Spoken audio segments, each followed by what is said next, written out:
So yeah, this is JGX against ABINS. Currently the two top-ranked team in Div A. After 1 week, to be fair, but they both won 5-0. And they're also the top 2 seeds. Yeah, so hey, good afternoon, everyone. Welcome back to MWO World Comp here. So here's myself and Ghost hanging out and checking out these World Championships. I'm just so excited. Thank you for inviting me, Ghost, to be part of this community yeah, we're and part of this. casting ISC. This is ISC5. It's 6v6. It's 3 cap conquest, so we've had this in the last week where teams capped the wrong points and lost because of it. So let's go over to the map strat a little bit, and I'll grade them out, because they're sadly, I mean, they are already grayed out. As you can see, Gamma and Sigma are not in the game for this tournament.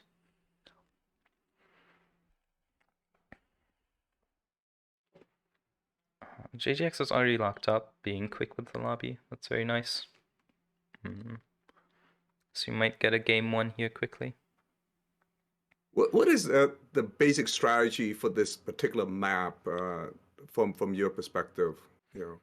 I think Team 1 especially, Team 1 gets like spaceport up here. So you can sit a mech up here, you can sit mechs here. You've seen this, it's very hard to push. We've done this in the first week with my team, where you can essentially pull back to this and you win against almost every push. We've also seen teams try and hold like the water side and do like a Kappa, Theta, maybe Kappa Epsi control. Yeah, so for those who's out there who's new to Mech Warrior, when you play quick play, you essentially, everybody just rally up and they essentially just gather around here, and then they move toward the Gulf 6 area, Gulf 7, and then they essentially fight right there, Gulf 6, Gulf 7, just in the Citadel area. But in comp play, the strategy is a little bit different. Because you can actually have strategy instead of just let's walk together somewhere and shoot people. Yes. So yeah, I would not expect this to happen. I think the teams will either set up here. So for team 1, it'll either be a setup up here, or it'll be like trying to contest water. And for team 2, it's basically mirrored.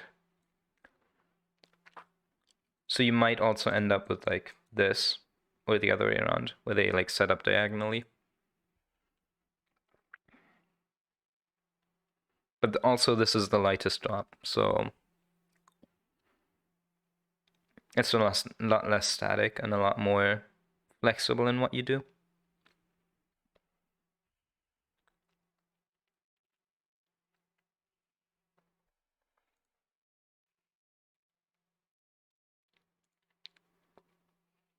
Yeah, so as I was looking at this map here, one of the things to consider, this is like when new players play this thing, they just essentially mass up in groups. But when you, at the skill level, some of these guys, because their accuracy, their talent, I mean, just the skill set in terms of piloting the mechs, they're not going to do the same tactics what you see in quick play, because a single player can take out another mech pretty quickly. Would that be true? Especially with these, like, all of these players are very similar in terms of skill level. So taking a fair 1v1 is always a risk, and you always want to try and outplay your enemy in terms of strategy.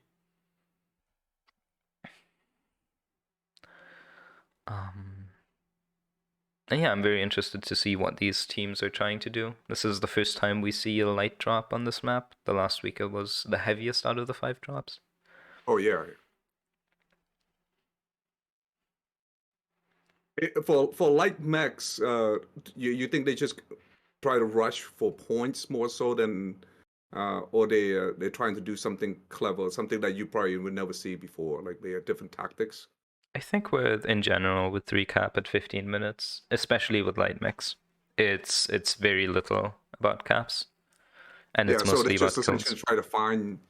Essentially they just try to find them and then just murder ball, or they just kind of try to take each other out pretty much? Yeah, it's definitely, especially in lower divisions, it's a good strategy on this first drop to just hold the W key with all your mechs.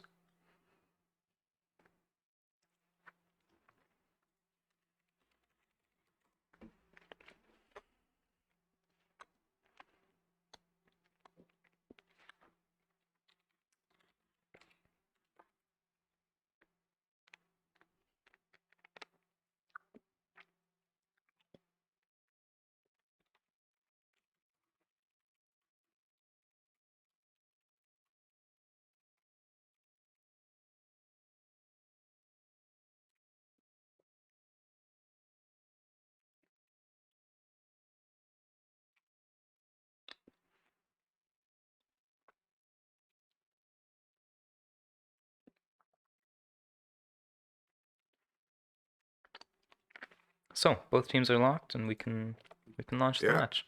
Let's go. Let's see what they are actually doing instead of just trying to theorize about it.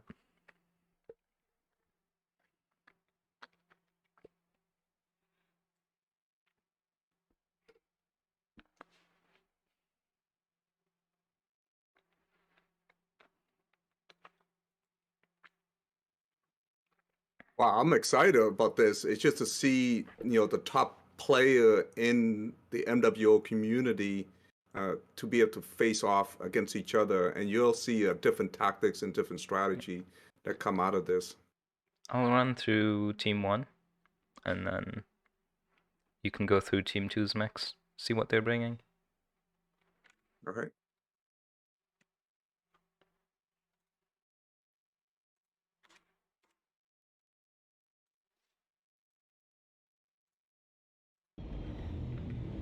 So Team 1 is bringing a Wolverine, Large Pulse, ER Med, a Flea, Med Pulse, Small Lasers, Large Pulse Wolverine, Large Laser Light Machine Guns on a Blackjack, Large Pulse Wolverine, and another Flea. So a lot of Large Pulse stacking the bottom side.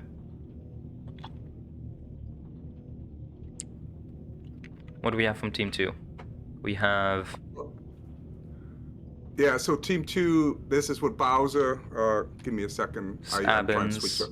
Yep. Oh, we have a Marauder 4L. That's 50 pinpoint on a 100-tonner. It's a giant mech for a drop that only has 250 tons total. We have 2 health spawns. Those are brawl health spawns. Yes, SRMs, small pulse. So this is, they have essentially trade superiority with the Marauder, and then if JGX has to push into those health spawns, it's gonna be painful. Yeah, what the essentially the firepower is coming from the Marauder, not exactly. Yeah. The long range firepower is coming from the Marauder, and then as soon as JGX identifies that they can't trade with that, they're gonna have to push. Yeah, but it's the just as you real predicted. problem that ABINS is facing right now is that JGX does have a 2 cap, so they don't necessarily need to push. They can kind of just sit here as well. Yeah, it looked like Team 2 is moving up to the northern side here, around the Epsilon area. Exactly, they're just content with sitting around the Marauder and letting it get its shots. Yep.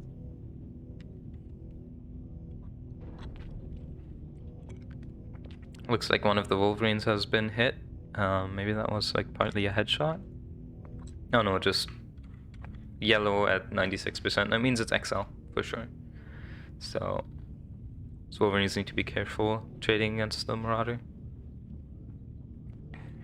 Let's see what ABINS tries to do and what ABINS try to do here, considering they need a cap at this point. They don't need it now, but they need it long term.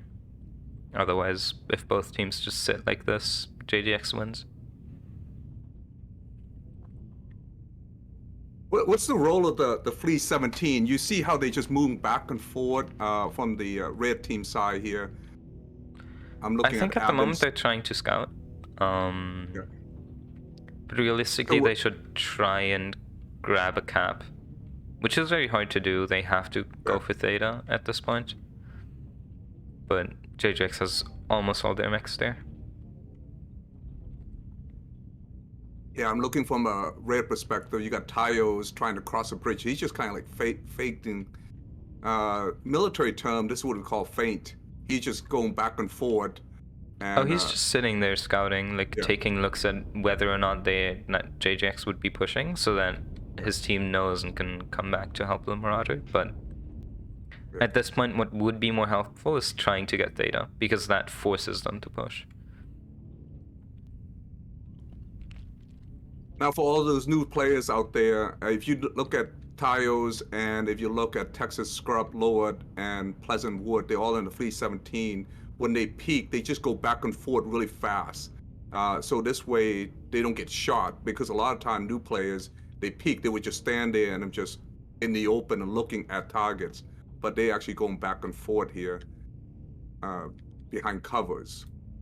Exactly. Uh, And especially with the flea, because when you're yeah. masking in the flea, it has almost instant acceleration, deceleration. So you So can really... Simrod is moving here, and he got a jump jet on that Marauder. Exactly, it's a Marauder with a jump jet. That's I pretty mean, interesting. ABINS kind of realizes at this point that they're down on caps and that JGX isn't gonna like push into them, so they have to start doing something. Yeah.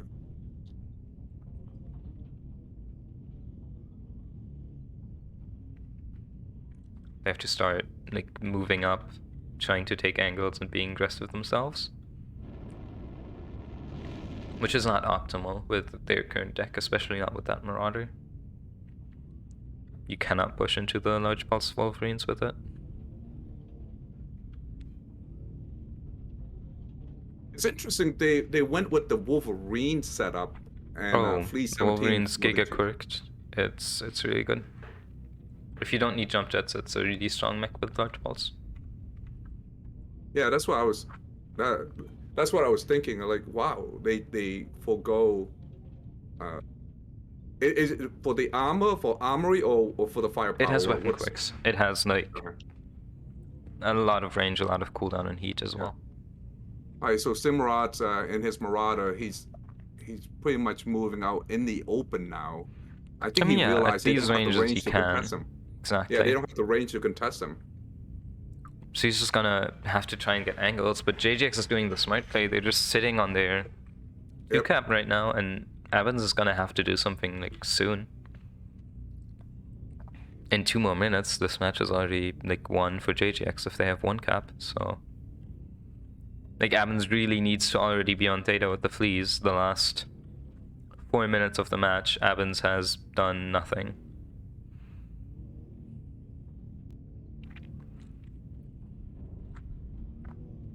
Interesting strategy here. So Abin's strategy is to essentially evolve around the Marauder. So the Marauder's crossing the river. He is crossing the river now. This is very dangerous. When every time you have anything big crossing the river, because Exactly, it's but again, JJX does not have the range to like farm yeah. it right now, so Slimog's not gonna even get shot for this. These fleas need to be on theta. Like,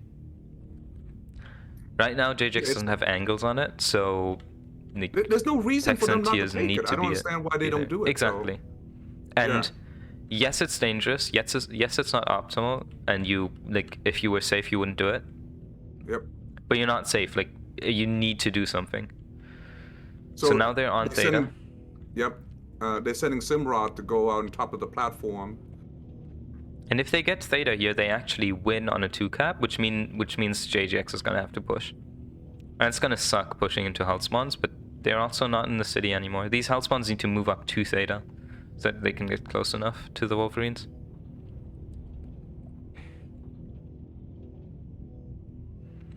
Yeah, they need to full cap theta. If they lose it again, they lose the match. So Yep. they need to take it. Like, they needed to full cap it here if they had the time. Because now Navid can just almost walk in and take it back. Now this is an interesting strategy with the 3 caps rules here. Exactly. Yeah. Oh, Navid just got bonked by the Marauder. Yep. Instant He's at orange. 80% now. Navid? Yeah, instant open CT with 1 shot. That's what the 50 pinpoint does to a flea. So yeah, and now ABINS is winning in terms of caps. Yep. Like, if this goes to timeout, ABINS wins. So So that was a good strat. Now force JGX to Dario's do already something. on Epsi. If Dario takes Epsi here, JGX wins. So this is what, again, ABINS needed to do this, like take one cap back, and they took Theta, but they took it like 4 minutes later. Whereas JGX, within like half a minute, takes a cap. Okay, so ABINS just took over. Why don't they take the cap? They need to run for kills right now. They need to just kind of push into these Wolverines that are on the open in the water, but it's gonna suck. It's gonna be painful, and they might lose that brawl. Here you go. He finally going for Kappa. Especially at 500 caps. At this point, Dario's going for Kappa. Dario should just hide at this point, because it's close enough that one cap is enough. That's actually not. So taking Kappa back. They still have control of Thetas. Yes. So ABINS, it's really close at the moment. But if Dario takes back Theta here, so this is gonna go JGX's favor unless ABINS kills everyone within the next minute or so. Yep. So Dario at this point just needs to run, because the rule is that if you kill everyone, you can take all 5 caps afterwards. But if you haven't killed everyone, you can't. So at this point on 3 cap, it's almost impossible for ABINS to win. They're committing here. So Theta is neutral at the moment. So they're all committing to a Theta. So all 4 mechs went for Theta. They're just committing for kills at the moment, and they know it. They need to go for kills. Yep. And JGX is not committing, so look like JGX is defending. Yeah, they're trying to defend. They have to. They have the defensive mechs. Is pushing. This is a murder ball now. Bowser almost down. Kraz goes down first. Bowser goes down. Bowser's down. Limgod's legged. Almost down. Limgod's down. Simrod so now they're gonna go for Pasha. Dario needed to run here. Dario just got bonked as well. Right close almost open on him. Is down for ABINS. We only 3 left. Exactly. Simrod is still awake. Stimrock is gonna beat Grolsch here in trades, and then it's just up to the fleas. 2 fresh fleas versus 2 hurt fleas. Who's the better pilot? Who's gonna win this match for their team? Navid goes down, 2v1. This might go ABINS' way. Yeah, 3-1 now. Or 3-2. Dario really just needed to hide. There was no way ABINS could have won that on 3 cap, I don't think. Yeah, he might just have to if they now kill everyone, they can take all 5 caps and they easily win. So Dario's gonna fall over here in a second, and he's down. Dario's down. They don't have a choice is the last one left with an open side torso and an Excel engine. So this is over. There's 2 fresh fleas that can just chase him down. So one of the fleas is going to go for Epsi, of course, to establish the caps. And Grolsch is going to try to maybe hide.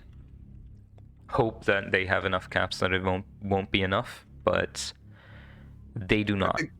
I think Texans know where he's at. Like, he literally knows where he's at right now. If ABINS takes back Epsi here, Grolsch needs to get a cap, and he can't against these 3 mechs. So it's GG. This goes in ABINS' favor. Yep. It wouldn't have been this close if ABINS had made the decision to go for Theta a little bit earlier. Yes. And by a little bit, I mean like 4 minutes earlier. But they still managed to pull it through. Mainly because JGX's fleas didn't decide to go for the cap game, and they decided to help with the brawl. So that was a huge wrong call in my opinion. So Texans is going to realize here that Grolsch is rotating towards Kappa. And Grolsch is just going to get shot for it by the Marauder.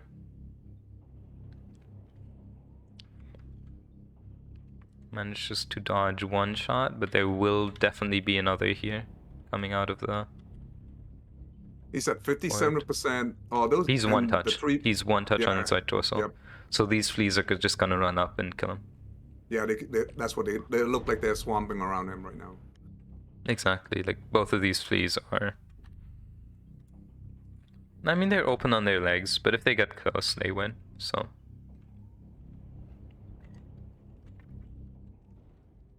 And there goes. Yep, he's down. GG. That is ABINS taking drop 1. So what do you think? Very close. In my opinion, the turning point for ABINS, because I've been following ABINS from the beginning here, and it was that they went aggressive for Theta in the last 2 minutes, and that was the turning points. Well, they And they didn't really needed go to for do that Theta. earlier. It Yeah, wouldn't they have should been have this done it close. earlier. You think it matters when if they did it earlier or they did it later, but because one of their With how maps late was, they did it, yeah, the JGX fleas could have simply ran and taken Kappa and Epsi. And they can keep one of those, and it was late enough in the game that one cap would have been enough for JGX to win. But instead, they decided to help in the brawl, and they lost their fleas in that brawl. And then they lost the match because of it. that's interesting. That's interesting that they went with that strategy. This is not a strategy you plan. This is something that you kind of improvise once the game developed. Uh, did you see a strategy that you think they went with that strategy at the beginning and then the game developed, kind of evolve into that?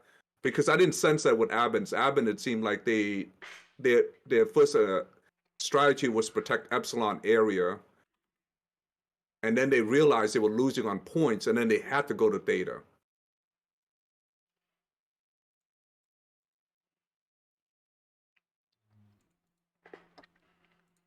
Exactly. And Yeah.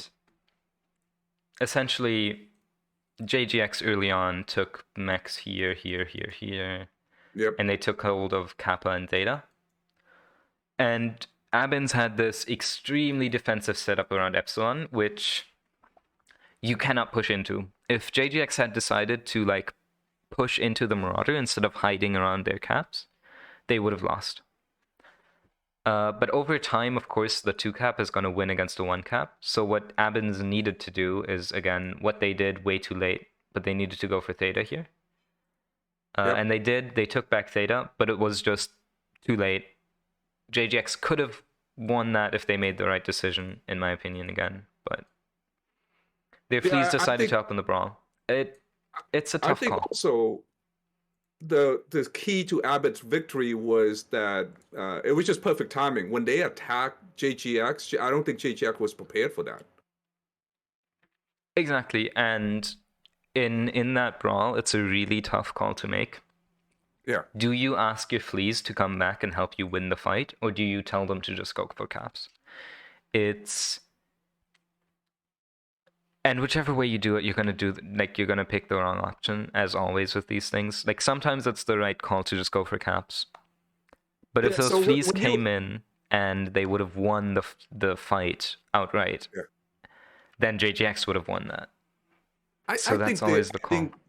they just had more confidence in their skill set. Like if this was a new player group like CDU, for example, when we do it, we would just try to go and capture points, avoid the fight as best we can because uh, but when you're a good team like JGX, they don't have any problem with brawling. Exactly, and if you send your fleece to cap, it always comes down to like kind of luck and how well the enemy team like positions and predicts your movements. Whereas Yep. if you send it to the ball, it comes down to how well can you win that brawl. So it's a call you have to make, and in this case, I think it was the wrong call to go for the brawl. But hindsight and spectator vision is always better, of course. So Yep. All right, so Victrix Station. Oh, so this is a brand new map for me. I only played only a couple of months. A lot of people, it's one of the newer map that it was introduced to MechWarrior Online in 2022. Some people love it and some people hate it. And what I find out is that for this map, the best strategy is sometimes it's just stay on the top side. That's how I do it. But I'm curious to hear what Ghost's opinion is. Yeah. a So lot how of would teams have you? done that. A lot of teams have set up like medium range mechs here. Last week, this was again the lightest drop, so it's hard to judge what teams are going to do once it gets heavier. The 360 tons to 420 tons kind of translates in a 66, whereas the 250 tons is much, much lighter. So I can tell you a lot about how Frozen is going to play, since that was the 360 ton drop and is now the 420 ton. But for both of these maps, River and Vitric, it's It's a tough call to go off what teams did last week, but in general, what I think teams will do is either try to set up some mid-range with like control over the ramps here, up top, of course. It's a much better angles. Or full rush somewhere. Full rush all the way across the middle here. Again, whether you do that up top or whether you like go down below, run up the ramp and go up top, whether you like, I don't know, take Giga Jump Jet Mix, jump up here. There's some options for rushing, but all in all, I think both strats are about equally viable. Is any strategy? So I'll follow ABINS again. And is there a strategy of going on the side? Uh, is there any utility to set up like snipers or scout or anything like that on the side? I don't think so. It's very hard. All of this here, like all of this is low ground, so you won't have angles on anything. The only real angles you can get is like would be up here on these walls, and they're very hard to get to. And once you're there, you have very little movement options, and even those angles are very limited. So we haven't seen a team do it. I could see it be done, but I don't think it's the strongest strategy on this. Especially because if you sit there, you're all out in the open.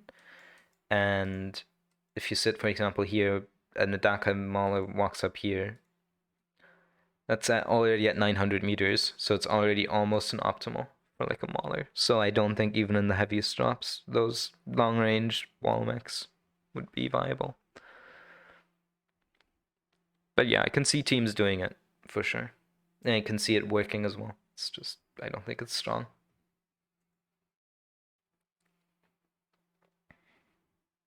Yeah, I'm curious to see the strategy. My guess is they are just going to go to top side here, and it seemed like the most optimal way, and just fight for the top and win that. Uh, But what's your take on that? I mean, yeah, that's what most teams do is fight for this, like fight for the top. Yep. It's kind of like pushing over the ramps is dangerous, but sitting in the back leaves you exposed as well. It's a very dynamic map from my experience. Also, both teams are locked, so we can look at Yeah, what they're team actually lock. doing. So I'll launch that. But yeah, it's a So very dynamic map. what happened is in quick play, you see people just essentially peeking on that top part. They just go back and forth. But jump jet kind of help too. Is jump jet to be viral? It's something Yes, pop important. tarting across the mid Yeah, just ramps pop is tarting. definitely Yeah. viable. So I'll go through team 1 again, or through JJX. You can take ABINS.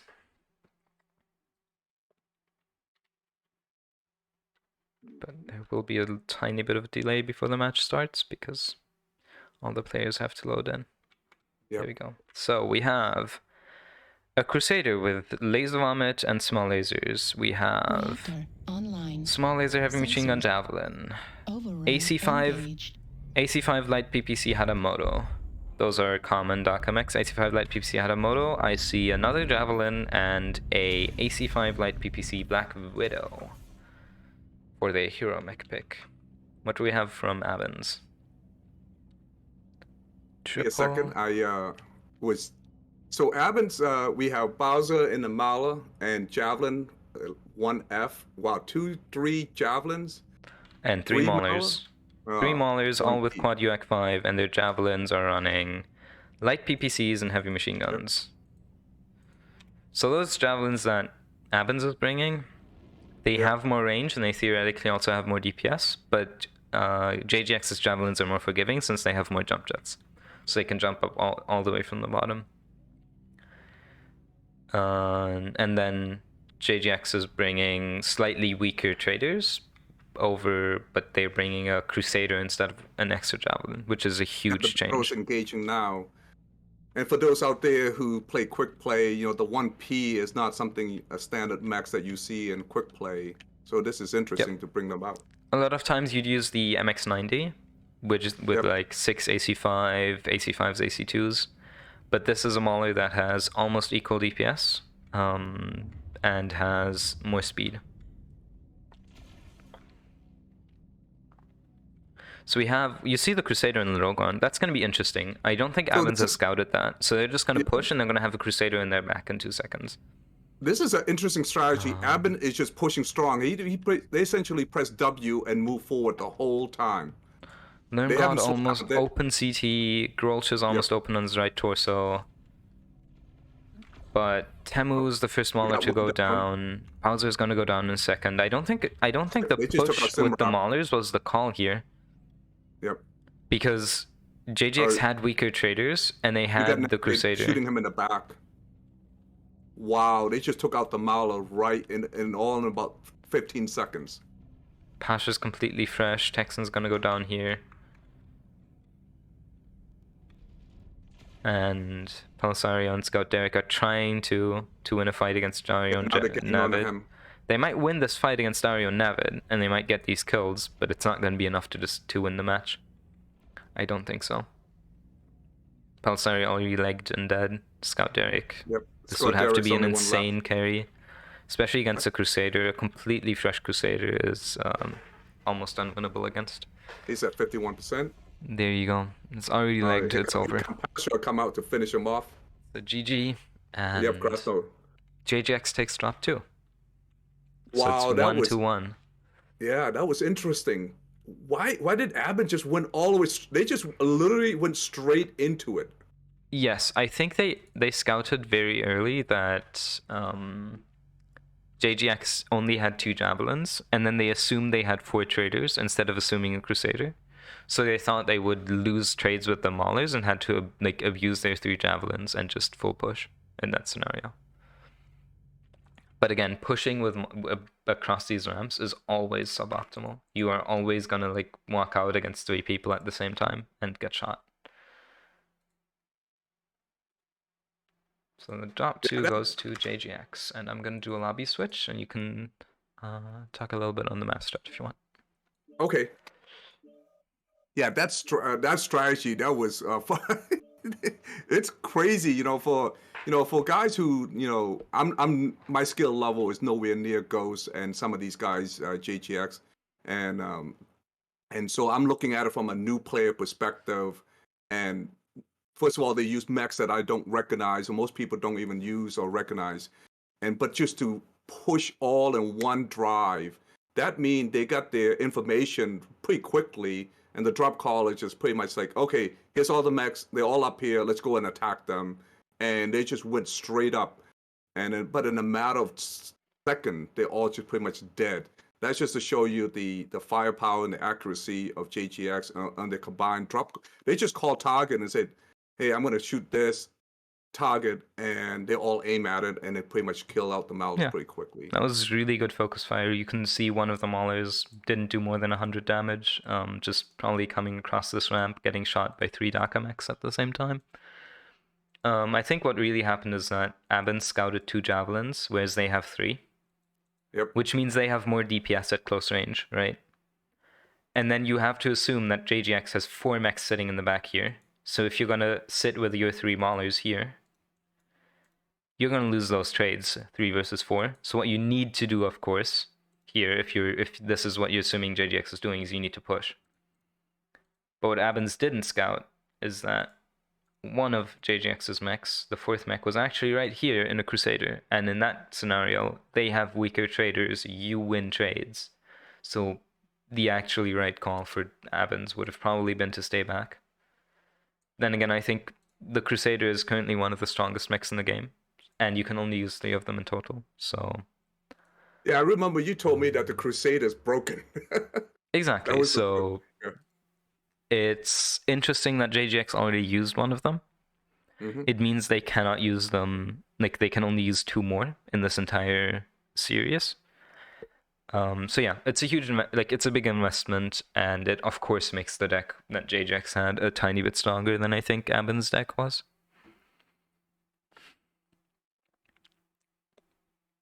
Yeah, you're gonna is you switching map here on this one? I've already switched the teams. It is another match on Vitric, but with switch teams, which on this map realistically means just the same thing again. Let's see if teams switch up a little bit though. That would be Yeah, well, interesting to see. if you're Abbins and team, they're in team one, but essentially the same side map. There's It's no mirrored, really yeah. differences. Yeah, you think? Well, if I won that first match, why would I change? That's my thinking. Would you change if you won? Ghost, would you change? Yeah. I wouldn't change anything last second at all. So Yeah. I would assume that both of these teams have strats for both sides pre-planned. Whether that's the same thing from both teams, I mean, ABINS can't bring Maulers anymore. JGX can't bring two Hadamotos anymore because they've already used those. Yep. Um, but it might be something similar with slightly different mechs. So whether it's that, whether it's something completely different, if I was right now, whether I was losing or winning, I would not change it. Because changing something last second is always the way you lose. Just by they still trying to put their team or normally they locked up pretty quickly. They're like, okay, I'm ready to go. Let's go fight. But right now they're still trying to figure out different setup here. And now, so Abbins, I have a feeling Abbins they're going to use a very similar Mac. They're probably going to use the same strategy. I have a feeling they may use the same strategy. That's just my gut feeling on this thing. What do you think of JGX will do the same strategy too, or I mean, they won, so they're probably not going to change. I think whether or not you win or lose, they have something planned for this for the second time. It might be you might play the mind games here where you go, oh, we played this the first time, so let's play the other thing the second time. So I might now go full rush, expecting ABINS to now like kind of try and adapt with how they play. But both of these teams aren't teams that are known to switch around like last second. So it's something they have planned, and we can only assume.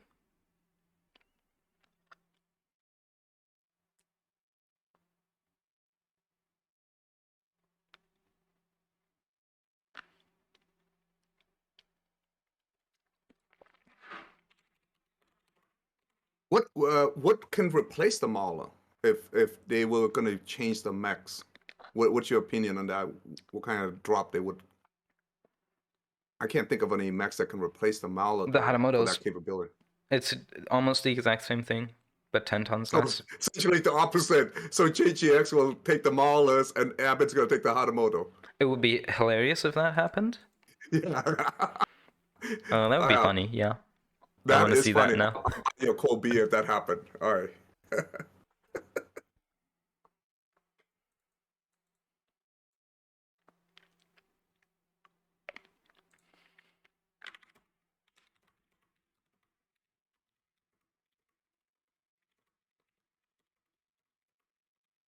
It's a pretty interesting match so far. For those hey, welcome back to MechWarrior Online here. For those who just kind of watching for the first time or not sure what's going on here, you're looking at essentially one of the best in the game right now for MechWarrior Online, fighting each other's, and this is just an awesome some skill set things that I've never seen before in quick play, and also things that just strategy, mech choices. It's it just it's a different mindset when you play comp because you're trying to win. In quick play, you just there's some entertainments, but it's hard to control the rest of the team unless you Exactly. have it. But in comp, you can control the whole team. And the whole team at this level does the same thing. So you can actually have strategies. Whereas in quick play, it's just you kind of have to play for yourself. It's a completely Yep. different game mode, even in lower divisions. But in higher divisions, also everyone has. There's like two things where there's a strat issue, which means like your strategy wasn't good enough, and that's why you lost. And there's also like a skill issue, which happens quite a lot, especially for lower div teams. You can have the right strategy, but if you don't have the aim, if you don't play well enough to pull it off, you don't win your 1v1s, then you're still going to lose the match. And with these teams, you're not going to see skill issues realistically. So this comes down to who has prepared better, who has the better strats. But yeah, there's not much more to talk about this. We talked over Vitrik for the first time, so let's just launch this since both teams are locked. Yeah, they literally took the entire time on this one.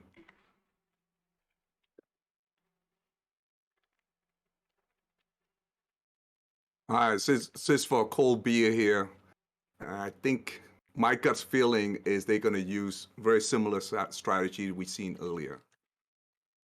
I would assume so, especially from JGX. They're known to develop a strat for a map and then not change from it. At least that's what I have experienced playing with them.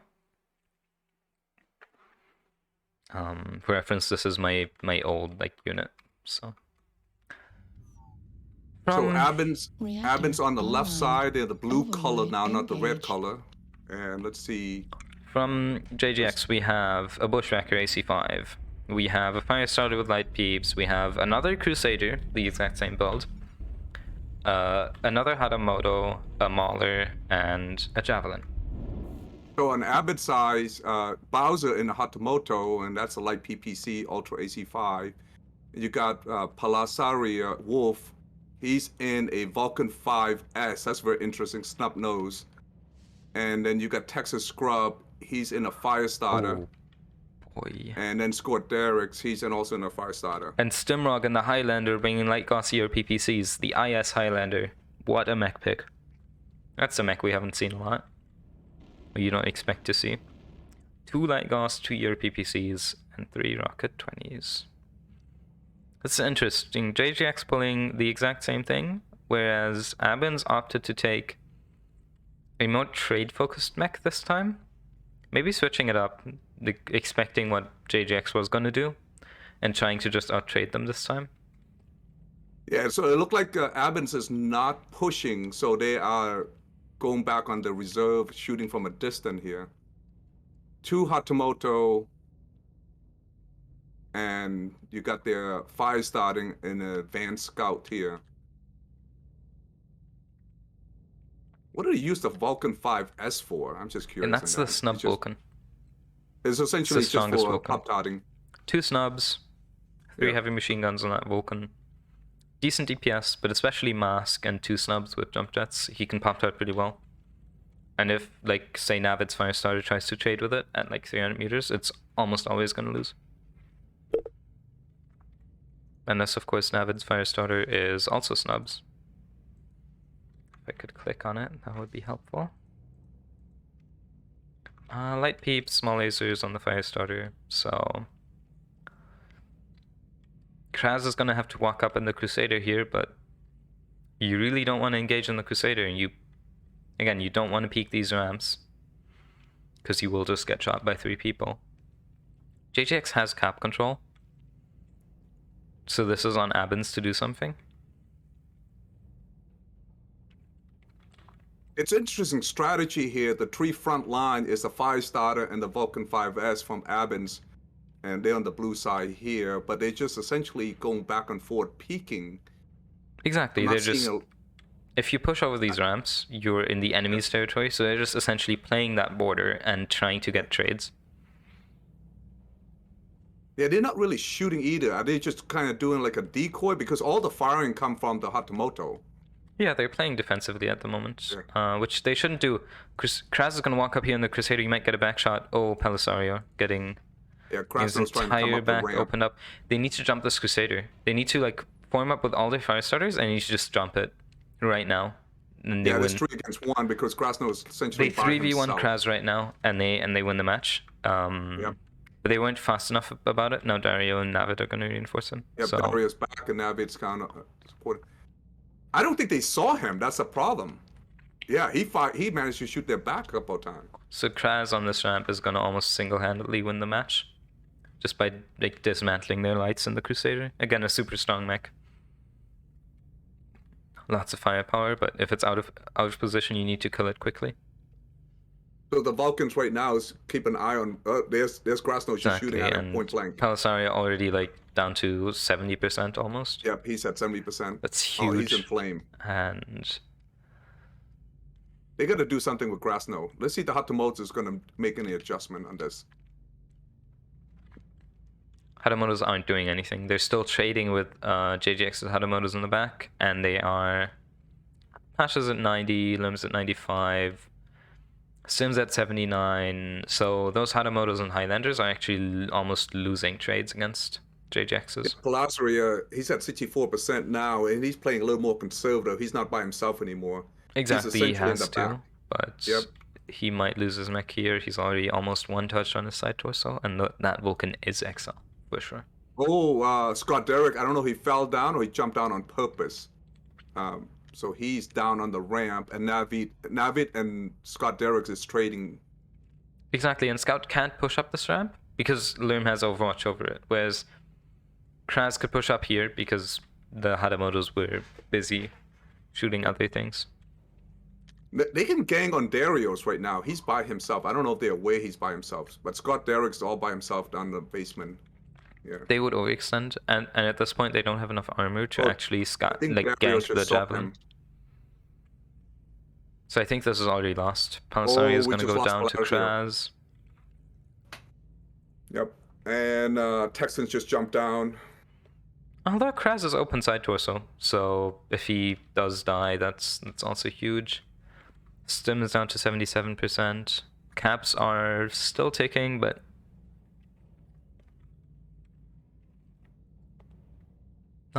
not too bad at this point. So this is still winnable for either team.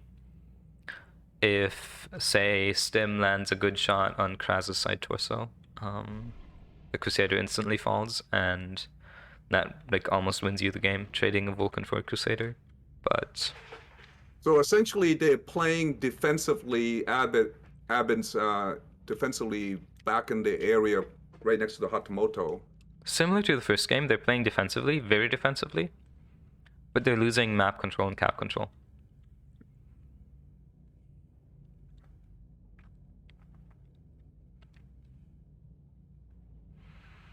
Kraz is gonna step onto Theta here and walk across it. So I'm gonna try to walk up this ramp. Strategy, if you're 4 against 5, what some of the strategy can you do 4 against 5? So you're down by a max. So you're still pretty healthy. All of them pretty healthy. You need to find a counter pick quickly because right now if they full push, they win. So, but JGX also can just play it safe. This is because JGX have essentially they have cap points, so they don't have to push. Am I right on this? Exactly. They have caps. They don't need to push. Always, like, you can always ask the question, if they both don't do anything, which team's gonna win? And at the moment on caps, that's JGX. So ABINS right now needs to do something, and JGX is just gonna play reactive to whatever they try to do here. Texan is in 8 small bolts. Yep, Texan is trying to be aggressive. Oh, he's the actually trying Hatamotos are walking through the lowground. This is huge. Oh, yes. This is essentially ABINS pushing, is what this is. All of like JGX's traders are starting to get weak, but it's gotten to the point where a 1 cap might be enough for JGX at this point to win it. So ABINS really has to take a cap right now. I think that's what Bowser's trying to do, and maybe they're sending. Yes, but Kraz is denying this completely. They need to kill Kraz here, and yeah, they just completely. Right now they down. can't. Stim also dropped. Stim's gonna start moving up here, but he's gonna be out of the fight for a while. Bowser's at 76%. Was almost open CT. Kraz is still only open. It is an XL engine build on that Crusader, so if you get the left side torso, you win. You kill it, but at this point, it might not be enough to decide the match. JGX only needs 1 cap. Their javelins, like Dario, should just run and like full cap Gamma and sit on it. To be honest, I'm just curious why JGX is not committing just the attack right now. Because right now they're still winning. I mean, look at the caps. It's 570 already for JGX to like 295. It's Once it hits 600, it's pretty much going to be Almost over. over. It's already pretty much over at this point. Like, JGX only needs 1 cap point to 2. Even if they lose Theta and they still keep Gamma, they still win the match. So at this point, they can play super passive, super defensive. So what Navid is doing here actually is like way too aggressive for the stage of the game that it's in. It's pretty God shouldn't be interesting taking the strategies trades. just got developed by losing 1 max. Oh, here come Navi. He's just shooting from top down. Exactly, he's gonna try and get some sneaky shots here. Yep. All right, they pretty much gave the control points to ABINS. Simrog's legged, which is very Darius interesting. committed. He came in with 80%. He started off at 96%. Now he's at 73%. Scott Derrick is fully committed in this fight. These 2 javelins, the 2 5-stars actually win against the javelin, but there's a crusader above it, which is really dangerous. He's just waiting to jump on them. Exactly. Crusader's just waiting there and waiting if they walk below him. And so on the top side, you got the Malas pushing. That's from JGX, and I don't think these guys see the Malas coming up in. Yes, but Pasha's also already halved and open all over, so yeah. It's not like he has much firepower. Bowser gets down Lermgod. Oh, Bowser's about to. He's at 30%. 25%. Navid needs to run. Navid right now, the play for Navid is not to kill Mex. The play is to grab Kappa. No, it's grab Sigma right here. And then just you win on caps instantly. Navid gets down Bowser. Texan gets down Kraz. That's big. They really need caps. It's gonna end in like 20 seconds on caps. Again, 750 is the limit, so ABINS has 1 player left. This is a GG. Yep. It's already won. Just 1 max left. They can just either kill him or just wait 20 seconds.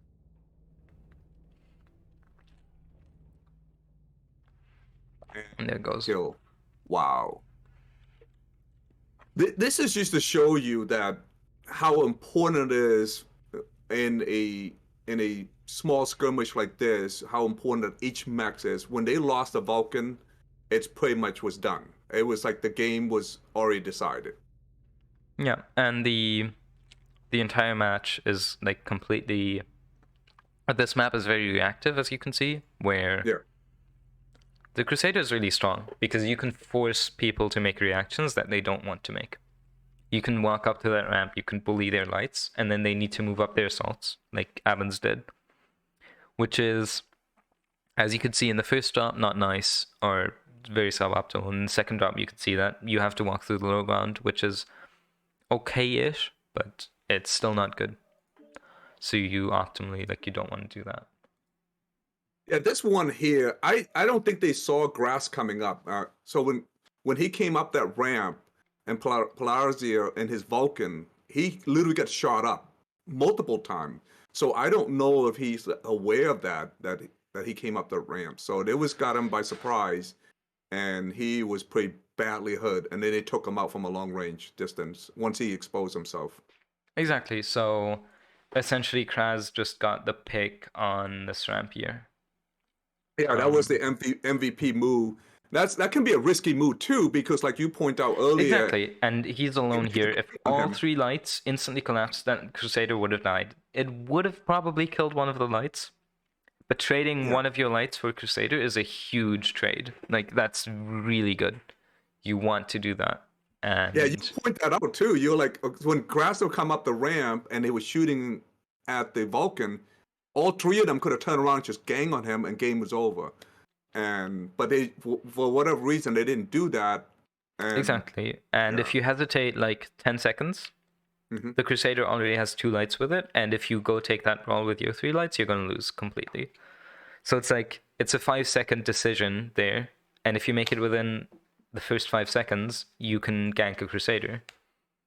And if you don't make it, and Dario saw that Grasno was by himself, so he came in support. I mean, we're talking about less than 5 seconds, like we were talking about, maybe 10 seconds at the at the most.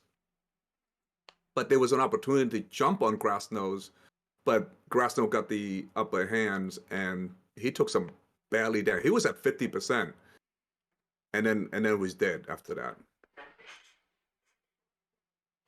Interesting. Very interesting strategy. Yeah. So now we'll go on to Frozen, which there's more we can do. You can see from teams from past weeks. Okay. So we've seen from Team 1, of course, we've seen the classic like setting up traders. This is a very large focused map. And from Team 2, like traders like this. But we've also seen this kind of push from Team 1. We've seen pushes. We've seen pushes like this. We've seen this push. We've seen this. We've seen also probably this. And again, Team 2 can also push through the middle. There's kind of 3 lanes you can go through here.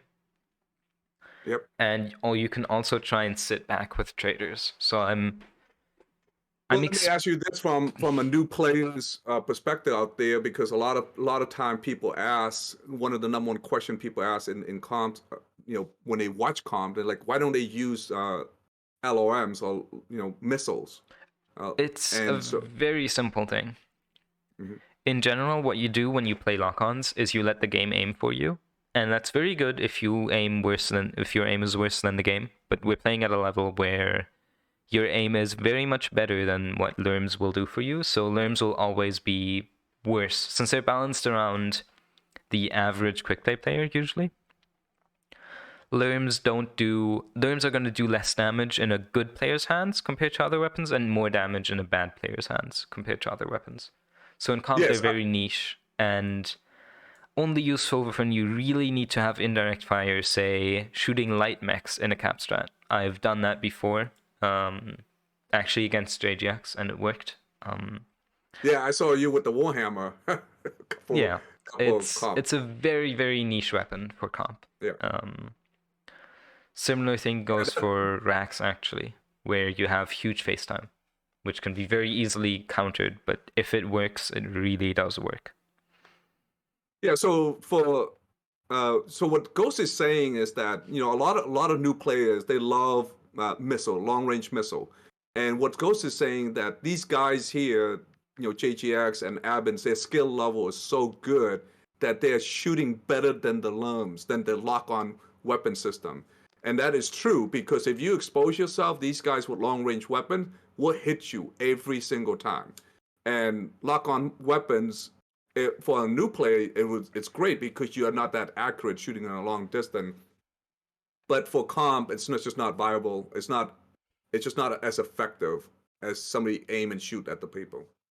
Exactly. So what I roughly expect people to do, especially because these are the top 2 teams, is I expect them to play long range. But I can definitely see some short range or some pushes here as well. It has happened in Div A last week.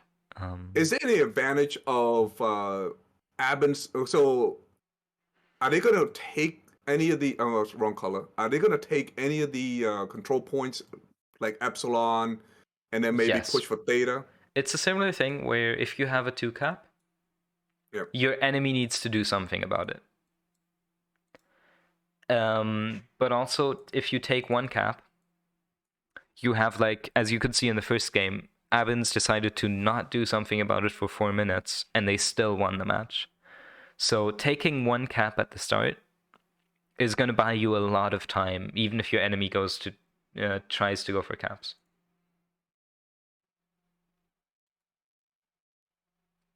Now this map, it's really not even. So because Team One, they have a lot more open, what you call open terrain. So between Delta 5, Delta 6, it's a lot of openness.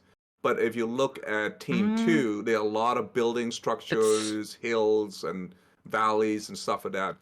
Do you see any it's from not entirely the case. There's yeah? a ridge line here, so Hmm. you're not fully exposed as you walk up to it. You can hide, but there is definitely some. You need to find a building, but there's no problem of like you get farmed at the beginning of the match, if you're asking about that. So is there no? The question is really come down to is do you think there's an advantage if they both set up for long range fight? Is there advantage between Team One, Team Two, just based on the map location? So essentially, you're looking at Fox 5 and Delta 6 fighting each other. They're going to be in Let me draw it out here for the audience. Yes, I So believe. phase 5. So you're gonna have like this setup, Yep. right? And you're gonna have like this setup here probably. I believe team 1 is slightly stronger, mainly because they can relatively safely rotate someone here and still have someone near to FC, whereas then suddenly, because this is like all cut off, like you don't have sightlines onto Kappa. So essentially team 1 has both like a contest, this is contested, data is contested, and suddenly team 1 gets Kappa from team 2 if they do this move. Meaning essentially they have a cap advantage in this, but it's very slight, and it's I think it's gonna come down more to player skill than to that map difference, which is good for a map. It means it's very balanced.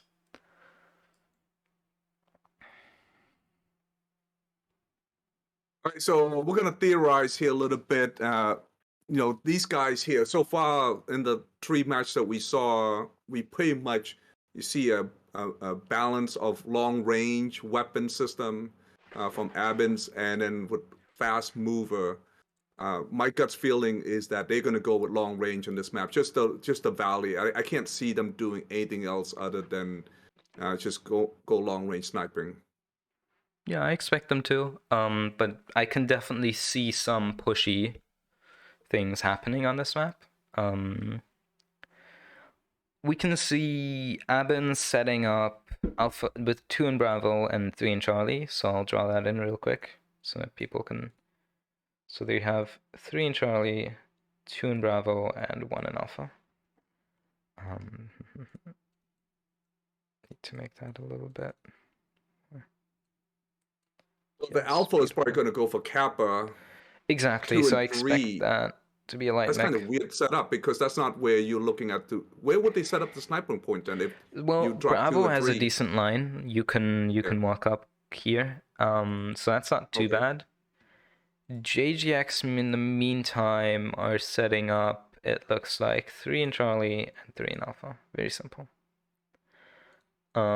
Which is weird. I know a lot of teams prefer stacking their traders in Bravo. No, JGX on team 2. They're the Oh, red JGX team. on team 2. Well, then yeah, this makes a lot more sense then suddenly.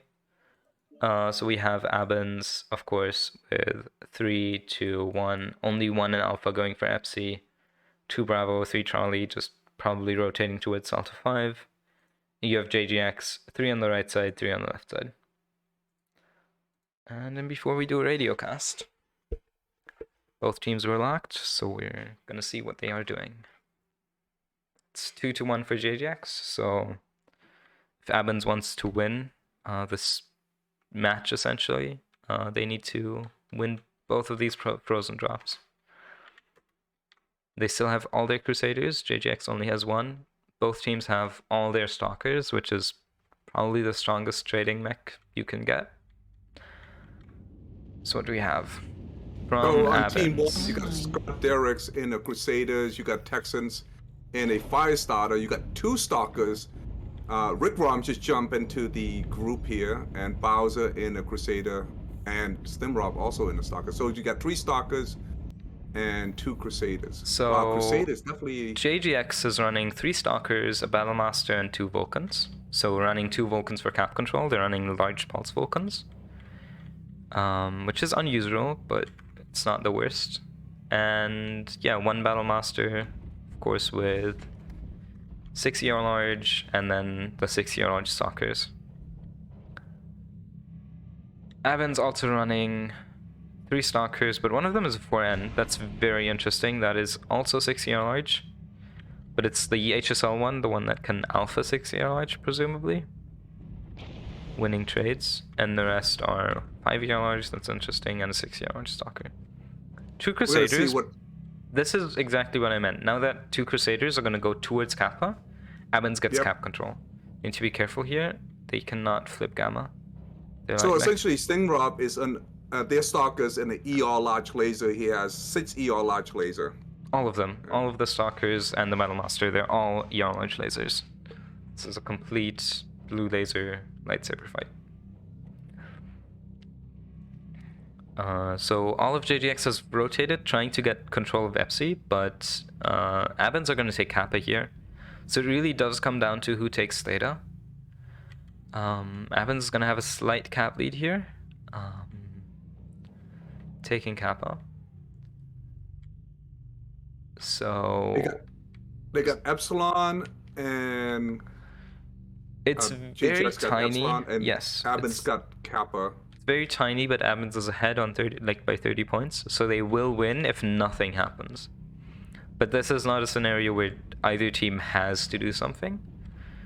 It's just at some point JGX has to do something, but they have 0 time pressure because the cap difference isn't going to change over time. So this is pretty much as you predicted at the beginning. As you said that ABIN's gonna essentially push toward Kappa points and set up firing lane at all these area here. So as you let me look at the control point on the map here real quick. They're essentially at Delta 6 as you predicted. Oh, Delta 5. I'm sorry, Delta 5. Exactly. They're just where Ring Rop is at. Rotated one of the stalkers over as well.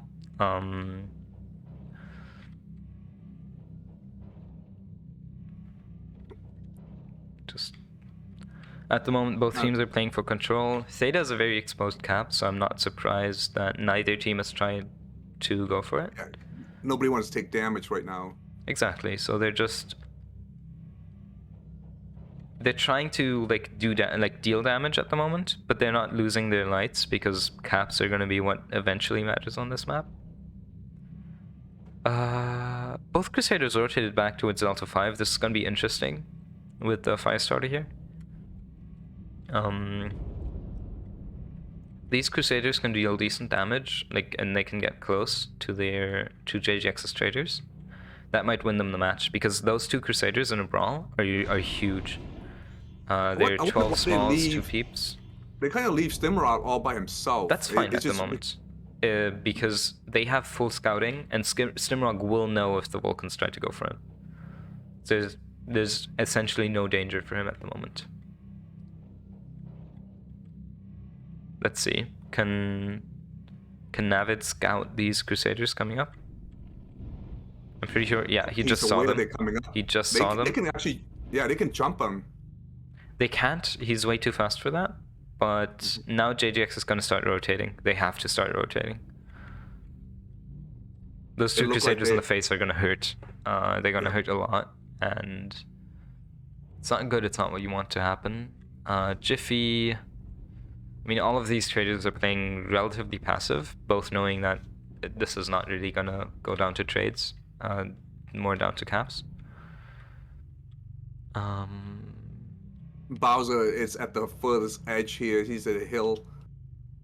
And I'm not sure what he's trying to do. Is he trying to recapture Epsilon, or he's just trying to get information? He's trying to get close. Again, these Crusaders have 12 small lasers. If they do get close onto like a solo stalker, they win. Yeah. You instantly delete them. Pretty brave. Exactly, but they need to start moving up here and pressuring with their Crusaders, because none of JGX's mechs can take a 1v1 with that Crusader in close quarters. Why is JGX's falling back? Because of the Crusader? Exactly. Is that the only none reason? Of their mechs can fight those Crusaders in the at close range. You got the Vulcan 5M and Krasno in the 5M also. Exactly, both large pulse. The 5M runs 2 large pulse, and the 5S runs 2 snubs. The large pulse bringing a little bit more range and a little bit less pinpoint. Bowser actually getting hurt at this point already by the Vulcans. Almost open on one of his arms, which is where most of the Crusaders' weapons are. Shooting PPC. Exactly, it's 2-year PPCs and 12 small lasers. At this point, right now, since Loomgod, none of JGX actually have good Overwatch over Theta, I think. So yes, Texan is going for Theta. Yes. And this is the play, because both of their lights are currently bound on EPSI, having to deal with those Crusaders. They can get Theta, and at that point, JGX has to do something. What an interesting strategy here. This is some really high level And strategy ABINS has here. theta. There you go. They So even though pushed they the bled Crusader. armor on Yeah. the Crusaders, Yep. at this point they win on caps. So now JGX has to do something, and they have to. And the Crusaders are already close enough that it's gonna hurt if they try to do something. Yeah, this Grolsch is is just a crazy. Like you're seeing this live. They pushed the two Crusader. It forced JGX to do something with Bowser, and while they're doing that, they went and stole Theta. again, and neither team is being like Yeah. overly aggressive. Neither team is like trying to make mistakes. They pushed up right to where they were still safe, but still forced JGX to change their playstyle and lose control over Theta, and then they can take Theta. So Okay, so is there? So it looked like Bowser. Grasso is very aggressive. Grasso and Navi. they need It's to pushing. now. They need to because they lost caps. So Yeah. and they can't take back Theta because ABINS has all the Overwatch over it. Taking Theta is really hard. The only reason ABINS was able to do it because they pushed, especially forced the traders to go down with their Crusaders. And right now, So Bowser at 64%, Scott Derrick's at 57%. these Vulcans are trying to kill the Crusaders, but it's gonna be hard for them. The Crusaders just need to take cover, like go somewhere, wherever, realistically. Yeah. And Well, the stock. Oh, they're sending JJX the can't really do to help much out. at this point. Yeah, they can't commit because it's three against 2 now. In 2 minutes, this match is gonna end on 1 cap for ABINS, and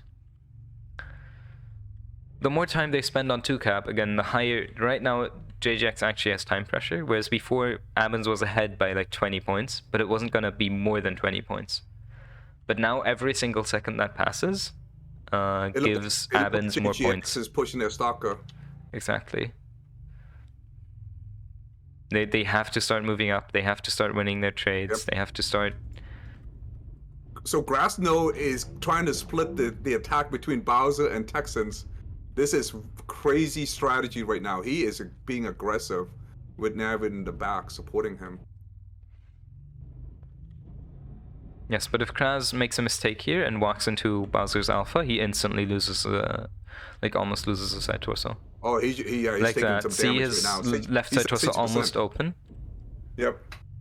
and They that's what a went Crusader from does to you at short range. Like in none of these Vulcans, they have to try and peek and take it apart from long range. If they peek that Crusader at 100 meters, they die. Even like almost halved Crusader, it still beats them every single It's time. because of the small weapon, the 12 small Jiffy is weapon. open CT. In general, ABINS traders looking a little bit more like fresher, but it's a very close. All of these players have. These are some of the best traders in the game, so this is gonna be very close on trades, and it might swap around at any point. You got 1, 2, 3, 4 surrounding Bowser and Texans. Exactly. Scout are willing Derek getting really hurt here. Somewhere. Right below Lerm, right trying to make something work here. Oh, Lerm might get jumped here by a Crusader. Oh yeah, Lerm's dead. GG. Lerm God's dead in his Battle Master. There's no chance he survives. Pasha gets Texan. But Jiffy and Lerm God go down. Meaning down. They only have 2 more traders. Pasha's already open CT. Grolsch only has 3 are large. That's huge. Bowser goes down in the Crusader, but Scout Derek is still in the back, just walking up for free.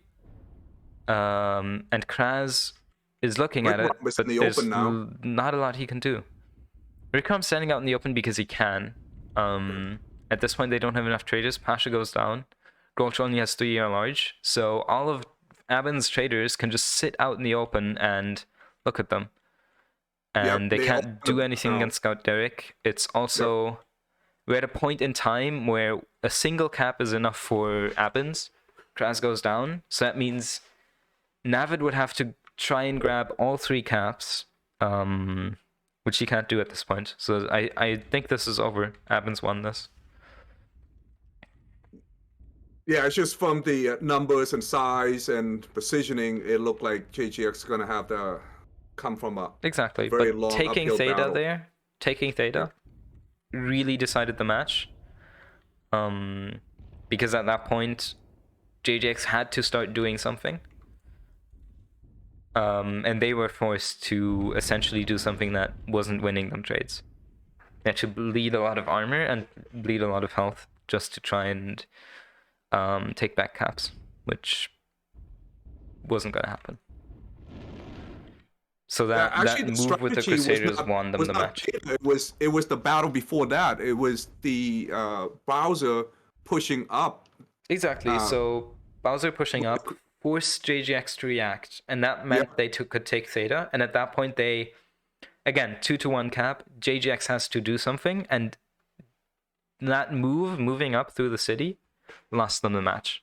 That's the reaction they had to make, and that's what lost them the match. So you can see Scout Derek there in the Crusader doing a lot. But yeah, just ABINS' traders doing more damage than JGX's traders, a lot more. Because JGX had to move their traders to a very suboptimal position. Was that a game design thing, or you think that was happened based on the movement for JGX? So I'm looking from ABINS' perspective, because when Bowser and Scott Derricks went up to I don't know if they were planning to take the control point, or they essentially all they did is they move up here, right? Yeah. And JGX cannot ignore this. They have to look towards it. They have to like pull their mechs back a little, right? Because if you ignore it, 2 Crusaders walk up to your 3 Stalkers, boom, dead. You lose the match. So then they have to look there, and then ABINS just goes, "Oh, hello, this is a Theta cap point we can grab now." Yeah, and then they said it took Theta. And then they have 2 caps. JGX has 1. Over time, so now time is ticking in ABINS' favor after that move. So JGX has to do this movement, try to kill them all fast enough. But it's really not a movement you want to do, especially that late in the game. And because you have to push into Crusaders again. And pushing into Crusaders, it sucks. So that's what a crazy strategy. A single move there that won them the match.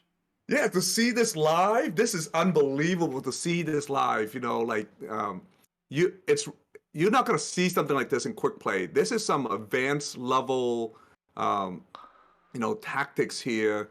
Live stream.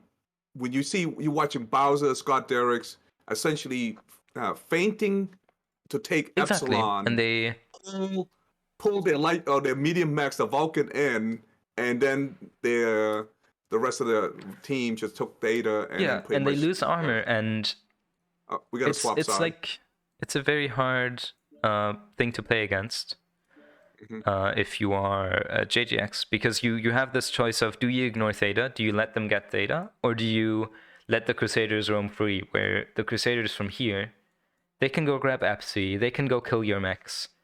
So it's a very hard decision, and you can't do either of those things realistically.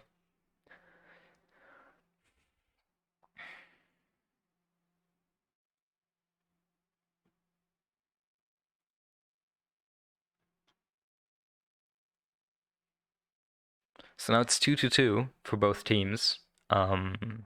This is going to go down to the last drop, essentially. Yeah, and it's heavy too. ABINS, both teams have used 2 Crusaders. Both teams used all their Stalkers.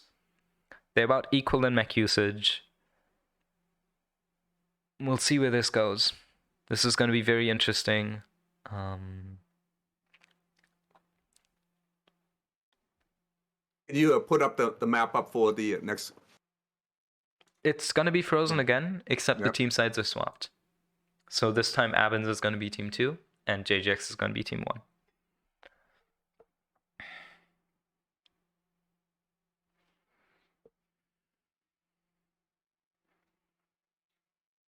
Now, you know most of the players here. Would you say their strength is more toward the heavy assault or medium light in terms of skill set? It depends. Like Dario, for example, is definitely a light mech player. Grolsch is definitely like an assault mech player. So you have players specialized in different mechs. But for both of these teams, I think they're very well versed in like almost any playstyle that you could imagine. Oh yeah.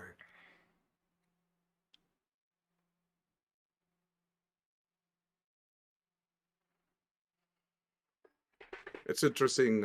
It's very interesting strategy. That last game, I'm still thinking about it. I can't believe it. Just to see that, to pull that live, That was it just one of the best moves that I've seen, like in terms of single decisions, at least in the past few months, at least in this tournament, to be honest. yeah.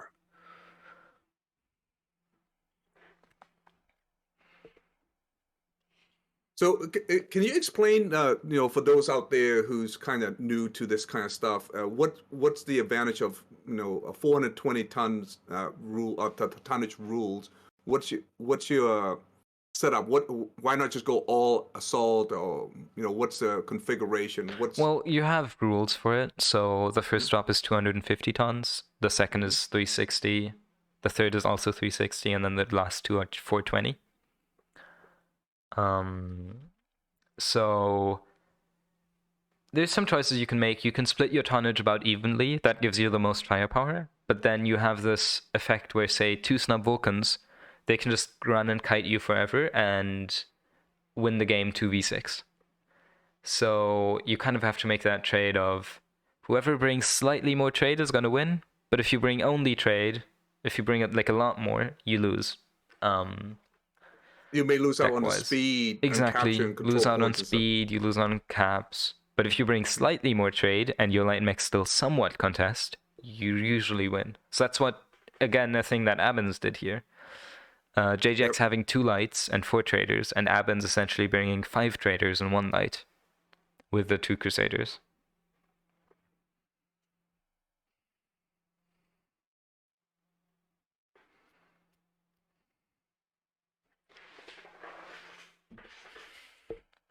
Yeah, I still can't. I still, for me, if you get 420 tons, I'm just looking at it. Probably I'm looking at maybe put a couple heavy just to create. But you probably just gonna go with all light, or not all light. I mean, all maybe a two assault combination. I mean, I would go with How, something very similar to what these teams are doing. I think, at this point, I can well, probably they talk definitely about gonna it. go long range again. We know that from just because of the map. Exactly, But the but stalker is gone. What can you replace it with? You already used the Mauler. there's a few options. So the Mauler isn't really a good long range mech. There's the Annihilator with ear large. There's the Corsair that I've played in week 1, Yeah. which is really strong, I think. Wow, There is Annihilator. there's like Marauder 2s that people have played, but in general the Stalker is the strongest trader. Mm-hmm. But now that both teams have already used them, it falls down to like Battle Masters, Corsairs, etc. They're all slightly worse, but they're still really good mechs. Of course, if this wasn't IS only, you could use things like the Marauder 2C, Supernova, Mad Cat, Direwolf. A lot of the good long range traders are actually clan mechs. So this comes down a lot to in comp, clan mechs are slightly superior because you can stack more weapons, and in general you don't want the armor advantage. You want more weapons because you win trades with that. But yeah, you can't use What type clan mechs of here. what? So we saw the stalker with 6 ER large laser, and would they change the weapon system to ER or something else? Or no?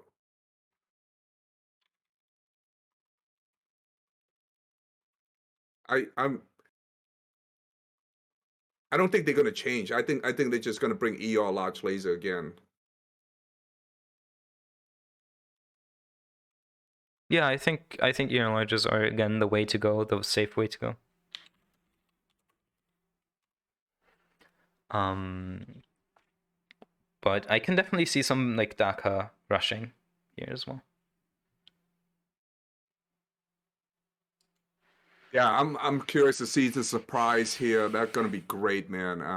JJX from Team 1 doing the exact same lances, almost the exact same as ABINS did last match, with 1 in Alpha, 3 in Bravo, 2 in Charlie. ABINS looking for a 4 in Alpha. We're 4-1-1 at the moment. Let's see if they already up like this or not. But this would look a lot like ABINS doing an aggressive move from here and JGX playing somewhat similarly around Delta 5. Yeah, so far you pretty much all your predictions they came out to somewhat true. So Delta 5 is pretty much To be a setup fair, area. I have played with JGX a lot in the past. I've played with them for the past 2 years before I left like a month ago. And then ABINS is our current main scrim partner, so You pretty much know I've their essentially kind. seen their strats in development, so I Yeah. can. There's some stuff I haven't seen here for sure. I can say that I didn't see the Highlander. So that's definitely something new for me as well. But a lot of the general ideas what they're going to do, I already have in mind. Yeah, so that's an interesting strategy. So, when Ghost, he's been doing this for a lot longer than I am. And, when you look at it from a bunch of new players, I would not even go to Delta 5. I wouldn't even think about Delta 5. The reason why I don't think about Delta 5 is I have to cross that open plane. And then after that, Delta 5, I'm not supported because nobody else can come to it because of the open plane. So the way I looked at it, I would try to occupy Delta 6, Echo 6, and Echo 7 and trade it that way. And if I was going to trade, essentially Echo 6, Echo 7. Uh, but what we saw earlier with ABINS, they essentially went Delta 5 and they sent Simrob and Echo 4 and they took Kappa. So it's like total opposite of what I was thinking. Exactly. So you almost entirely this map comes down to caps in the end. Even though you think it's a big map and there's only three caps, doesn't really come down to caps a lot in ISC. Yeah. Cap pressure is still a thing very much. So you can have even though you can't necessarily win on caps and a complete cap strat like you can sometimes do in 8v8 5 cap. There's a lot of there's quite a few maps where you can just only play for caps, not even try to fight the enemy, just only run for caps. That doesn't work realistically, so you always have to play these trade strats. But every single time, cap pressure exists. If your enemy has more caps than you, you need to do something about it. Because if both of you are just gonna sit there and trade, it's gonna end up with them winning. Well, let me ask you this, Ghost. So if Team 1, so this is JGX, if they occupy Delta 5 and ABINS go into Echo 4, there's going to be some fight going on between Delta 5 and Echo 4. They're essentially one Exactly. click away So from that's each going to other. be very interesting. It's 800 meters there, so there might be some. So it might be like JGX. JGX could do the same thing that ABINS did early. They pushed two Crusaders over here. If ABINS then does this movement, they push into two Crusaders, which sucks. Both teams right now have one Crusader, so there's nothing like that realistically going to go on. There's nothing like that's realistically going to be going on in this match. But it's something interesting to note still that you have this possibility of meeting here and fighting over Kappa. That's what I'm pointing out. The way you draw the diagram, they're going to meet in Echo 5 and Delta 5. I mean, Echo 4 and Delta 5. Exactly. And if both teams try to go for Kappa with bigger mechs, they're going to meet up there, and it's definitely going to be a almost match deciding fight there. You can also see what both teams might do at that point because they realize it's match deciding and they want to play safe. Both of these teams are the top teams and they want to play safe, that they pull back out. Both sides realize that there's a fight there that might lose them the match, so they're going to pull out of it. This is the game deciding This if is whoever win this game will pretty much win the match. Yep. Decider, and both teams are locked. So, all right, here we go. Let's go check this out. Let's go. And let's see if Ghost is batting 5 for 5 here. He's doing great. If you play baseball or you go to casino, Ghost, you will definitely win. Nah, I don't gamble. Casino. Don't gamble like that.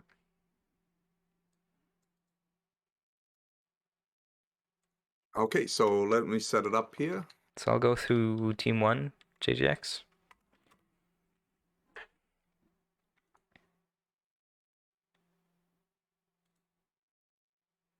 So for Team 1. Oh, yeah. These are going to be interesting decks. From Team 1, we have 5-year large Annie from Grolsch. 5-year large Annie from Limgard. We have the 6-year large Battlemaster for Pasha. We have Light Peep Firestarter, we have another Light Peep Firestarter, and we have a 3-year large 11 small laser Crusader from Kraz. So on Team 2, ABINS, oh, I'm sorry, wrong button here. I'm looking at 2 Corsairs, a Victor, a Crusader, and 2 Vulcans. Yeah, it's interesting. They bring in 2 Corsair. I would never guess that. The Corsair is like a really strong trade mech as well, to the point where if you are at a long enough range, because it has range, quick, and Goss, it can out-trade the Stalker even. And I don't think the Annie has enough range for this map. So I think that ABINS actually... JGX has 3 traders, so they're still going to win on trades. Well, Stimrog's and a Pop-Tart. 1 Goss, 2-year PPC on the Dragon Slayer. Yeah, I forgot they switched team, and so ABINS, exactly. You got Crusader, Vulcan 5S, Corsair 7, Vulcan 5S. The 7A, yeah. So I think ABINS has a trade advantage here, actually. Yeah. At these ranges. Pasha already down to 91%, Rikram down to 90. It's about even so far, but over time this is gonna go ABINS' favor on trades, I think. Just as you predicted, you and I talk about this, Delta 5 and Echo 4. Look at Navid's movement. If Navid commits for Kappa, this is very dangerous. But he's playing it safe. Trying to Pop-Tart him onto Bowser. Yeah, Bowser already almost open on the side torso. Again, the Crusader being a somewhat dangerous pick. JGX took Theta. This is huge. Full cap on Theta early in the game. So this means now they have the cap advantage, and ABINS needs to do something. What is Navid doing? Is he trying to... He's pushing them there. He's keeping up the information. He's keeping up some kind of pressure of you can't just sit still behind the building because a Firestar will shoot light peeps at you. That's kind of the pressure that Navid's doing here, and because it's all out in the open, and if he wants to, he can get all 3 of his traders overwatching him.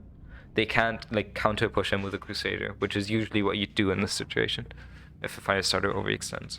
Yeah, it looked like they're gonna move their Vulcan 5S up to support their mechs here. Exactly, and they're probably getting ready to just push into Pasha and the Battlemaster. So Corsairs are doing fine on trades so far. Pasha down to 88%. To push Bowser and Stimrog back. Exactly. Stim is... Yeah, it's just you have a Firestarter below you that you can't really do anything about because you can't push it and you can't trade with it. So Navid is doing like a really good job here, not overextending so that he could die, but just essentially annoying these ABINS mechs.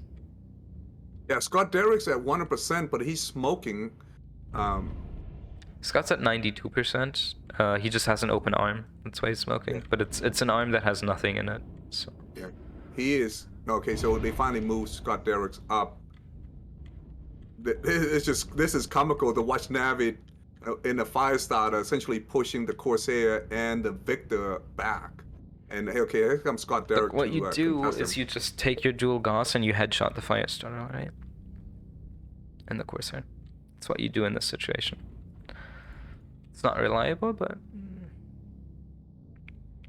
no, it's a really strong play in the Firestarter. Okay. Especially if you pick different angles. They have to like look at you the entire time, which means they can't actually do anything else in the match, and you're just gonna sit here. Now, yeah, Navid is supported. I mean, Pasha, he's in the BLR Battlemaster, and he is supporting Navid in case they all jump on Navid. You can just see how Navid is at 99%. You can't shoot back at those Pop-Tarts if Navid plays passive enough. He just needs to shoot every now and again, and over time they're gonna lose health over that. The problem here is that JGX has 2 caps, And over time, ABINS is going to lose this. Stim already open CT. It's not looking good for ABINS at the moment.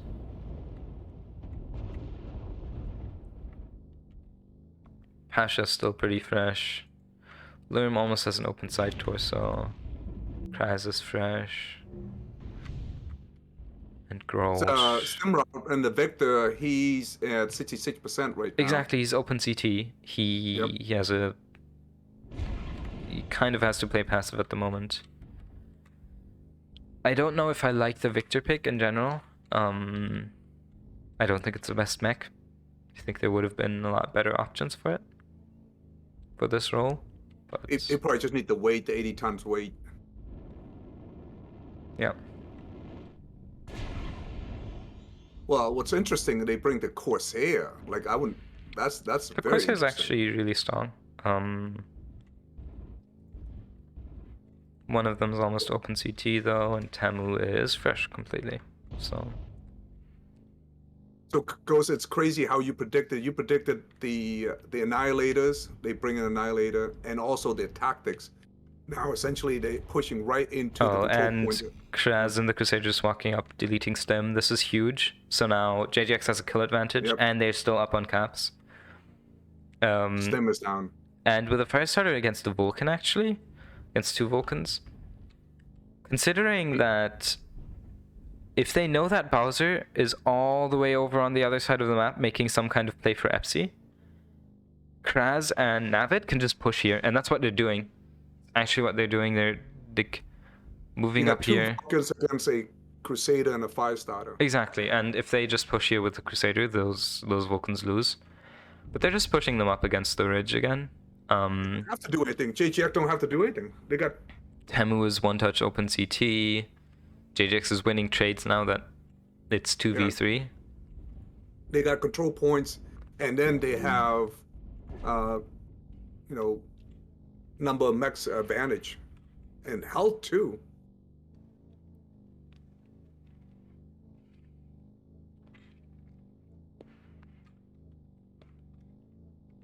So Grasno is coming. So at this down point, here this trying to is flank going JGX's way, but depending on what Bowser does here on Epsi, there's kind of 2 things at the moment we should look out for, is what Bowser does on Epsi, but he's quite far away, and what Kraz is going to do here walking up to the Corsairs right now. Yep. He's going to kill both Corsairs. If Kraz just holds the W key here, I mean, of course, he doesn't know that the Vulcans are away, so he has to play KG, and he has to play careful. There's no reason for him to get aggressive right now. But if he knew, he could easily kill those 2 Corsairs. Again, Spectator having all the knowledge about the game state, whereas these teams only know what they've scouted themselves. So Kraz can't know that the Vulcans are off, like, towards Kappa. But if Navid, like, trades here more with these Vulcans, he knows... Once he takes Epsilon, my gut's feeling is once Bowser take Epsilon, JGX gonna know that they're 1 mech down. Now there are 2 mechs down. Exactly. As soon as Bowser steps on Epsi here, Kraz is gonna just hold the W key. Oh yeah. He's already doing it. He's gonna kill Rick Rom here. 2 seconds. I give it. Both of these Corsairs are 1-touch CT for the Crusader, so he's just gonna kill them. He's gonna walk over them. He's dead. He's already dead. Gets down Rick Rom. Temu's gonna die here in a second to Kraz. Yep. Now they're both dead. Oh my Dyer god. takes him. So now they're just gonna encircle these Vulcans, and Bowser's gonna be on the other side of the map, just... Nothing he could do about it. Yeah, and it was the move to do. He had to go for Epsi, but it was kind of the move to do with the Vulcan and not with the Crusader, because it would have been a lot faster to do it with the Vulcan. So now Grolsch might die here, Grolsch or Lerm, depending on how fresh they are compared to Bowser. Bowser's gonna get a completely free back shot here. Halved on Grolsch. I still cannot believe that Krasno is just the leader of those 2 Corsair. He's just gonna ignore Grolsch now, considering Grolsch only has 3-year launch, but Bowser's gonna die here. There's no way he 1v3s this. Oh yeah. There he goes. He's in the open. I mean, just losing a side torso. And 2 Vulcans against 2 Firestarters is already a about equal fight, almost. With a Crusader there, it's not even close. Oh, there goes one of them. The other one's already legged, and that's a GG. Yep. Yep. Game's right here. 6-0 from JGX. Again, the early Wow. theta cap forcing ABINS to try and do something, winning either way. And the strategy at the beginning, first of all, you predicted they're going to push Delta 5 to Echo 4, but they push, Navi push with a Firestarter. That Firestarter wrecked everybody just by positioning, by Exactly. damage. He's just attrition the Vulcan, not Vulcan, the Vector. He just attrition them. And yeah, just getting that tiny bit of damage every now and again, like without being able to get shot back, and essentially allowing the victor to not do much and allowing JGX's 3 traders to win against ABINS' traders. Because and every now and again, go ahead. Yeah, then Grasno saw an opportunity to take out the 2 Corsair, but he didn't know where Bowser was at. So he was like, okay, I got to figure out where Bowser at. Once they figured out where Bowser was at, he jumped on like you and I predict that. You know, I think once he have an idea that Bowser on the other side of the map, he just jump in and kill the 2 Corsair, and the game was over right there after that. Do you see anything different out of that? I think it's like Navid just pushed them up, and one of like either Stimrog or Bowser, like one of them constantly had to look at Navid to make sure they didn't just get killed by scratch damage every now and again.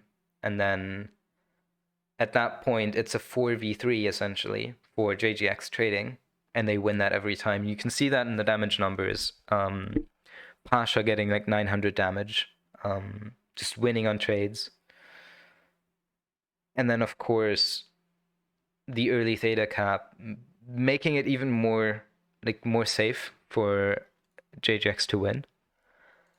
But it came down. That was a very gutsy move. It came down to exactly what was on the map, like this exact movement. That fight is deciding, and having the Firestarter playing like down here, playing this ridge. Yep.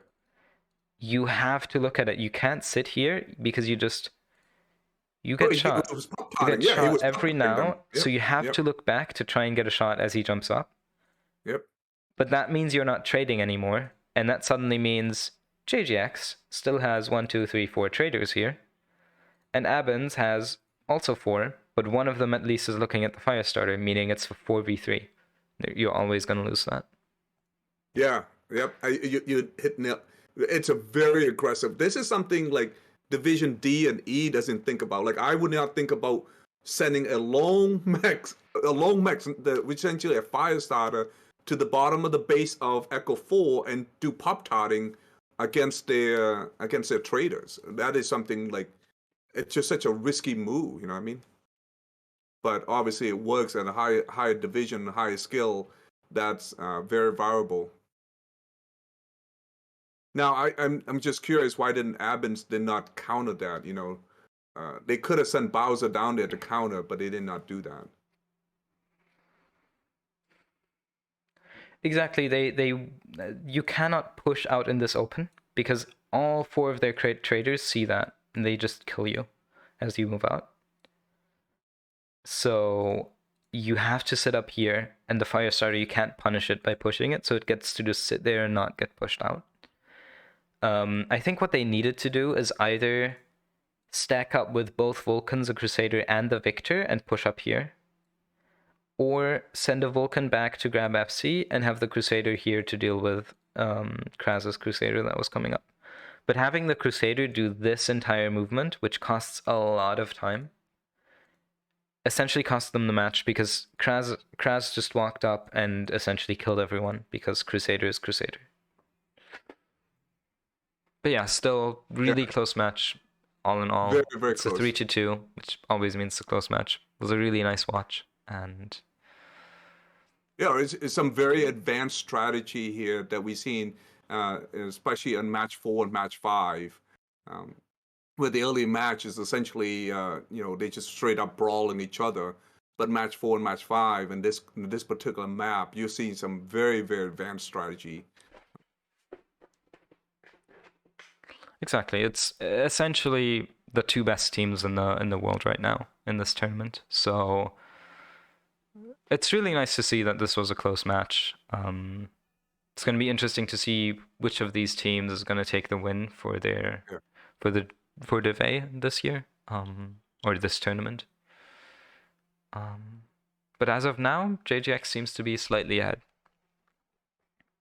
And Yeah, I'm curious to hear, what the strategy for Bowser to go around. Somebody mentioned it's in chat something. that he ran the marathon. He literally went the marathon route, Yeah, the longest route possible. it's to get back Apsy, of course. Like you Uh-huh. go all this way here. You go all the way here to get back Apsy, but I think it would have been better if a Vulcan did it because it's much faster and you don't sacrifice as much firepower in your front lines. Because that mech's not going to be shooting for like 10 minutes. Well, it's an exaggeration, but yeah.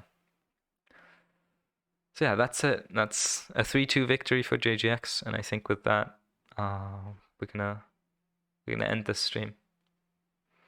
Okay, yeah. Hey, everyone, thank you for watching. I appreciate it. And come play MWO. Come play with Ghost and the rest of the gangs and everybody here. It's a lot of fun because Sign this up is for one of Blood the League. yeah. Next tournament, Blood Yeah. League. And also tune back. I think there's going to be some streams tomorrow. Watch the announcement channel. And if not, there will always be games next week. There's still 3 more weeks of this tournament after this.